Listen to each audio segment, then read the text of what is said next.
পার হলেন। নদী পার হওয়ার পর এক বনে জঙ্গলে গেলেন, সেখানে হরিণ জবাই করলেন। হরিণ জবাই করার পর হরিণের গোশত খেলেন। হরিণের গোশত খাওয়ার পরে আবার হাড্ডিগুলোর মধ্যে একটা ফু দিলেন। ফু দেওয়ার পর সঙ্গে সঙ্গে হরিণ ভাই আবার বনের মধ্যে চলে গেলেন। আর ঈসা আলাইহিস সালাম বললেন, ভাই যে আল্লাহ তাআলা আমাকে এই ক্ষমতা দিয়েছে, যে আল্লাহ তাআলা আমাকে এই শক্তি দিয়েছে, ওই আল্লাহর কসম খেয়ে রুটি খেয়েছি। তারপর সেই কসম খেয়ে আল্লাহ তাআলার কসম আমি খাই। শেষ করতে গেলে এক ময়দানের মধ্যে, সেখানে গেলে কিছু বালু একবারে চুপ করলো। বালু চুপের মধ্যে একটা ফুটার সঙ্গে সঙ্গে স্বর্ণে পরিণত হয়ে গেল।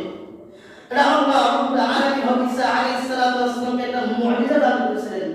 যখন বালু স্বর্ণ হয়ে গেল, স্বর্ণ হওয়ার পর ঈসা আলাইহিস সালাম স্বর্ণকে 3 ভাগ করলেন। 3 ভাগ করার পর